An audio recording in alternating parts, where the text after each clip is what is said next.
नीतीश कुमार और नरेंद्र मोदी की बाहरी सरकार को अगर उनके कान के पर्दे भीम आर्मी वाले नहीं खोल दिए तो हम लोग को नीला गमछा लेकर के चलना भूल जाएंगे। और टेंपल जो महाबोधि महाबिहार है पंडे पुरोहितों को निकालने का काम करेगी। और बिहार में उस समय के मुख्यमंत्री लालू प्रसाद यादव जी हुआ करते थे, जिनको शोषितों का मसीहा कहा जाता है। हम लोग महात्मा बुद्ध को भी मानते हैं और सम्राट अशोक को भी मानते हैं। वही सम्राट अशोक जिसने जब बुद्ध को अपनाया उसके पहले वो इस देश के ही नहीं पूरे एशिया महादेश के सबसे बड़े सम्राटों के सम्राट चक्रवर्ती सम्राट अशोक बने, जिन्होंने कोई भी युद्ध हारने का काम नहीं किया। तो हमारे खून में उन महापुरुषों का भी रक्त है। हम सबके शरीर में उस रक्त जो है उसको लेकर के वो क्रांति जो हम लोग के शरीर में जल रही है। मैं आप सबसे पूछिए, 21वीं सदी बहुजनों का राज आएगा, बाबा साहब अम्बेडकर ऐसा कहते थे। तो अब 21वीं सदी चल रहा है, तो अब इस देश में कोई भी सरकार हो, चाहे नरेंद्र मोदी की बाहरी सरकार हो या नीतीश कुमार की सरकार हो, अब इस सरकार को बहुजनों के मांग को, महाबोधि महाबिहार मुक्ति आंदोलन को और बीटीएमसी एक्ट को रद्द कराने के लिए हमारे भंते जिलों के साथ, उपासक उपासिकाओं के साथ, भिक्षुओं के साथ और तमाम दुनिया भर के बौद्धिस्टों के साथ भीम आर्मी मजबूती के साथ खड़ी है, अपना झंडा झंडा दोनों लेकर के। और मैं दावे के साथ कहता हूं कि तो भीम आर्मी का नाम ही क्रांति से जाना जाता है, लेकिन हम लोग बुद्ध के मानने वाले लोग हैं। हम लोग शांति के रास्ता अपनाएंगे और पहले पुतला दहन करेंगे। जब फिर भी सरकार नहीं सुनेगी तो बिहार के मुख्यमंत्री नीतीश कुमार का भी घेराव किया जाएगा। और जरूरत पड़ी तो जो यात्रा दिल्ली से बोधगया आ रही है हमारे राष्ट्रीय अध्यक्ष जी के नेतृत्व में, उस यात्रा के बाद देश के संसद भवन को भी घेरा जाएगा और वहां पे नरेंद्र मोदी जी से भी सवाल पूछा जाएगा कि जब ईसाइयों का पवित्र स्थल है यरूशलेम, वहां पे सिर्फ ईसाइयों का कब्जा है। जब सिखों का पवित्र स्थल है स्वर्ण मंदिर, वहां पे सिर्फ सिखों का कब्जा है। और इस्लामों का, मुसलमानों का पवित्र स्थल है मक्का, वहां पे सिर्फ मुसलमानों का कब्जा है। और पूरा देख रेख, पूरा मैनेजमेंट कमेटी और वहां जो मस्जिद है उसके अंदर तमाम जो लोग हैं वो सारे मुसलमान हैं। तो फिर ये भारत देश में ऐसा क्यों हो रहा है कि नेपाल से लुम्बिनी में पैदा हुआ सिद्धार्थ गौतम जब भारत के बिहार आता है और महाबोधि महाबिहार में एक पीपल वृक्ष के नीचे बैठ करके ज्ञान की प्राप्ति करता है और उस ज्ञान के माध्यम से अपने संदेश को पूरे एशिया महादेश के साथ साथ पूरे दुनिया में फैलाने का काम करता है। तो हम पूछना चाहते हैं कि ऐसे महान विभूति जो तथागत बुद्ध हैं, उनके पवित्र स्थल को यहाँ पे गैर बौद्धों का कब्जा क्यों है? इस आंदोलन में भीम आर्मी जब तक विजय नहीं हो जाता है तब तक बौद्ध भंतु लोगों के साथ मजबूती से खड़ा रहने का काम करेगा और इस आंदोलन को जीतने में अपना महत्वपूर्ण भूमिका निभाने का काम करेगा। हम सब के आराध्य, भारत के भाग्य विधाता, नारियों के मुक्तिदाता और बहुजन समाज के कमजोरों के, शोषितों के, वंचितों के, पीड़ितों के उत्थान करने वाले बाबा साहब डॉक्टर अम्बेडकर जी को भी मैं सत सत नमन करता हूं।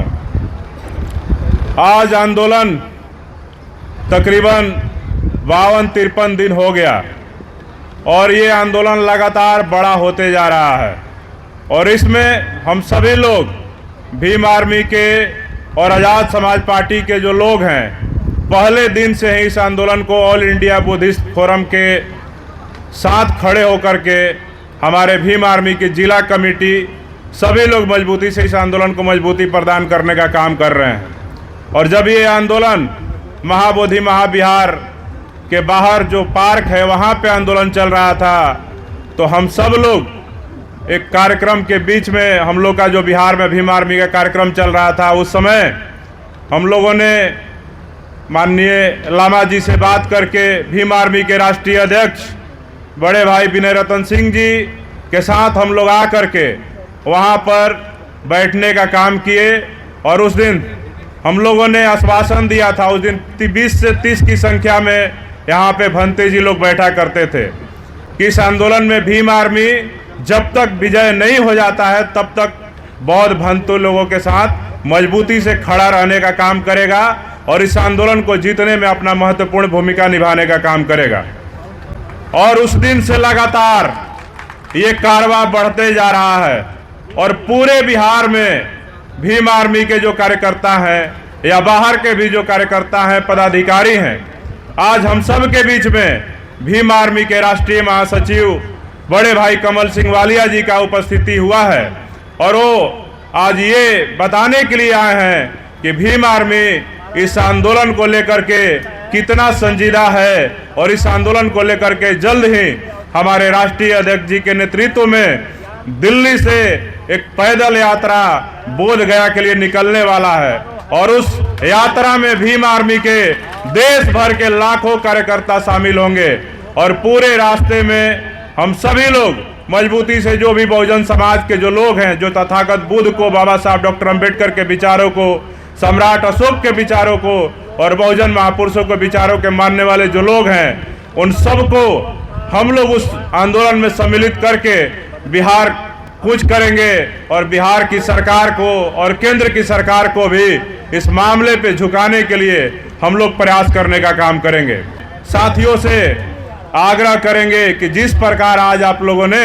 सम्राट अशोक जयंती के अवसर पर बोध गया पहुंच करके इस आंदोलन को मजबूती देने का काम किया है, उसी प्रकार से भीम आर्मी के आह्वान पे जब भी इस आंदोलन को मजबूती करने की बात आएगी, गया जिला कमेटी तो पहले दिन से ही इस आंदोलन में बैठी हुई है और इस आंदोलन को मजबूती देने का काम कर रही है। आप सब लोग भी मजबूती के साथ हम अब एक दिन प्रयास कर रहे हैं कि भीम आर्मी के माध्यम से बिहार के जो मुख्यमंत्री जो बहरे हो गए हैं और देश के प्रधानमंत्री नरेंद्र मोदी जी, वो भी संसद भवन में कई सांसदों ने आवाज उठाया, लेकिन सबसे पहले किसी ने आवाज उठाया तो हम सब के नेता जो बहुजनों के हृदय सम्राट बड़े भाई नगीना के सांसद, आजाद समाज पार्टी के राष्ट्रीय अध्यक्ष और भीम आर्मी के संस्थापक चंद्रशेखर आजाद जी ने इस मामले को संसद भवन में उठाया, तो मैं उनको भी साधुवाद देता हूं। और उनके बाद कई सांसदों ने भी, कांग्रेस के सांसदों ने और भी कई पार्टियों के सांसदों ने इस मामले को लेकर के संसद में आवाज उठाने का काम किया और मैं साधुवाद देता हूं कि बिहार में कई पार्टियों के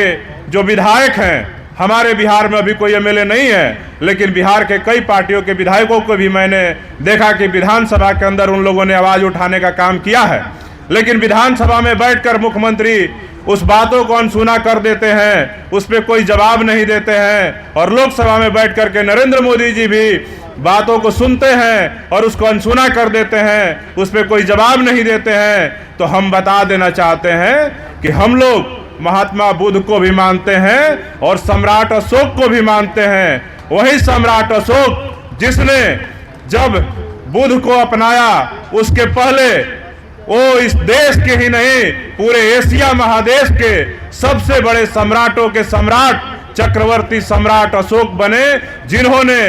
कोई भी युद्ध हारने का काम नहीं किया। तो हमारे खून में उन महापुरुषों का भी रक्त है, हम सबके शरीर में उस रक्त जो है उसको लेकर के वो क्रांति जो हम लोग के शरीर में जल रही है। मैं आप सबसे पूछना चाहता हूं, ये आंदोलन सिर्फ 2025 में नहीं चल रहा है। मैं अभी नीचे बैठा था तो एक महाराष्ट्र के साथी ने हमें एक पत्र दिया, उस पत्र को मैं पढ़ रहा था तो देखा कि 1993 में जब देश के प्रधानमंत्री पीवी नरसिम्हा राव हुआ करते थे, उस वक्त भी ये आंदोलन एक मजबूत जोर पकड़ा था, लेकिन बिहार की सरकार ने और केंद्र की सरकार ने मिल करके उस आंदोलन को भी लिपापोती कर करके खत्म करने का काम किया। उस समय भीम आर्मी का जन्म नहीं हुआ था, लेकिन इस 2025 में भीम आर्मी का जन्म हो गया है। उस समय पीवी नरसिम्हा राव की सरकार कहती थी कि ये बिहार सरकार के हाथ में है, बिहार सरकार इस मामले को खत्म करेगी, बीटीएमसी एक्ट को खत्म करेगी और वहां से गैर बौद्धों को बीटीएमसी टेम्पल जो महाबोधि महाविहार है, पंडे पुरोहितों को निकालने का काम करेगी। और बिहार में उस समय के मुख्यमंत्री लालू प्रसाद यादव जी हुआ करते थे, जिनको शोषितों का मसीहा कहा जाता है। हमें दुख होता है जब मैं वो पत्र पढ़ रहा था कि जब यहाँ पे जो आंदोलन करने वाले जो बौद्ध भंते भिक्षु जब उस समय लालू प्रसाद यादव जी से मिलते हैं तो लालू जी कहते हैं कि 1993 जो साल था उसी के आसपास अयोध्या टेम्पल में जो वहाँ पे कार सेवकों के द्वारा गोधरा जो मस्जिद था उसको तोड़ करके कब्जा करके वहाँ पे अयोध्या में राम मंदिर की नींव रखी गई थी। इसलिए लालू जी ने कहा कि उस समय के बाद से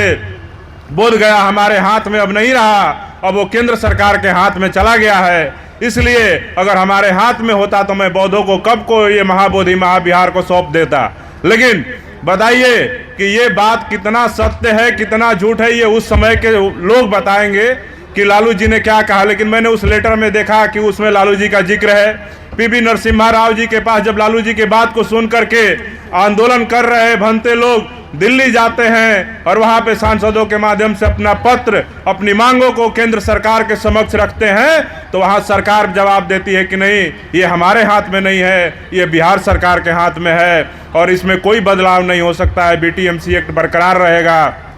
और वहां गैर बौद्धों का कब्जा बरकरार रहेगा। तो वो दौर कुछ और था। पीवी नरसिम्हा राव थे, उन्होंने इस मामले पे हमारी बातों को नहीं माना। लालू यादव मुख्यमंत्री थे, उन्होंने भी हमारे भंते जी लोगों का मांग को नहीं माना। लेकिन अब 2025 चल रहा है और अभी कुछ वक्त पहले हमारे से पूर्व की वक्ता बहन ने कहा कि 21वीं सदी बहुजनों का राज आएगा, बाबा साहब अम्बेडकर ऐसा कहते थे। तो अब 21वीं सदी चल रहा है, तो अब इस देश में कोई भी सरकार हो, चाहे नरेंद्र मोदी की बहरी सरकार हो या नीतीश कुमार की सरकार हो, अब इस सरकार को बहुजनों के मांग को, महाबोधि महाविहार मुक्ति आंदोलन को और बीटीएमसी एक्ट को रद्द कराने के लिए हमारे भंते जिलों के साथ, उपासक उपासिकाओं के साथ, भिक्षुओं के साथ और तमाम दुनिया भर के बौद्धिस्टों के साथ भीम आर्मी मजबूती के साथ खड़ी है, अपना झंडा झंडा दोनों लेकर के। और मैं दावे के साथ कहता हूं कि नीतीश कुमार और नरेंद्र मोदी की बहरी सरकार को अगर उनके कान के पर्दे भीम आर्मी वाले नहीं खोल दिए तो हम लोग को नीला गमछा लेकर के चलना भूल जाएंगे।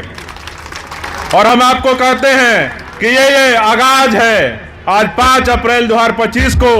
मैं भीम आर्मी का बिहार का प्रदेश अध्यक्ष होने के नाते जिम्मेदारी से कहता हूं कि बिहार में अविलंब बिहार के मुख्यमंत्री और देश के प्रधानमंत्री नरेंद्र मोदी दोनों का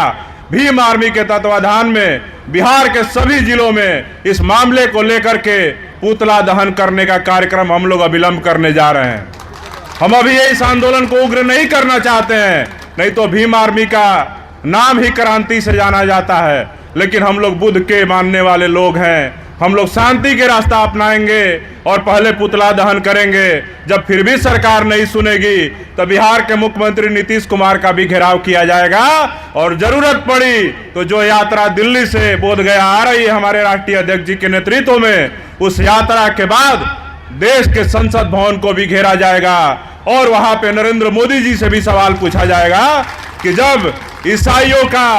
पवित्र स्थल है यरूशलेम, वहां पे सिर्फ ईसाइयों का कब्जा है। जब सिखों का पवित्र स्थल है स्वर्ण मंदिर, वहां पे सिर्फ सिखों का कब्जा है। और इस्लामों का, मुसलमानों का पवित्र स्थल है मक्का, वहां पे सिर्फ मुसलमानों का कब्जा है। और पूरा देख रेख, पूरा मैनेजमेंट कमेटी और वहां जो मस्जिद है उसके अंदर तमाम जो लोग हैं वो सारे मुसलमान हैं। तो फिर ये भारत देश में ऐसा क्यों हो रहा है कि नेपाल से लुम्बिनी में पैदा हुआ सिद्धार्थ गौतम जब भारत के बिहार आता है और महाबोधि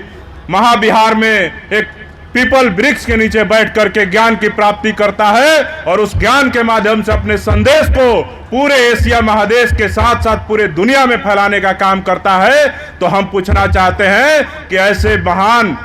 विभूति जो तथागत बुद्ध हैं उनके पवित्र स्थल को यहाँ पे गैर बौद्धों का कब्जा क्यों है। और हम आपको दावे के साथ कहते हैं कि जितनी मजबूती से आज हम सब लोग खड़े हैं, इस आंदोलन को जितने तक उतनी ही मजबूती से भीम आर्मी और आजाद समाज पार्टी, हमारे नेता चंद्रशेखर आजाद, विनय रतन सिंह और कमल सिंह वालिया जी के नेतृत्व में मजबूती के साथ इस आंदोलन में हम लोग मजबूती के साथ आखिरी दम तक खड़े रहेंगे और इस आंदोलन को जीत करके ही हम लोग वापस लौटेंगे। बहुत बहुत आप सबका धन्यवाद। आप सबने सुना, हमारे नेता यहाँ पे बैठे हुए हैं, तो मैं बाकी आगे का जो बातें हैं अपने नेता को कहने के लिए समय देता हूँ। और मैं आप सबको बहुत बहुत साधुवाद। जय भीम, नमो बुद्धाय, सम्राट अशोक अमर रहें।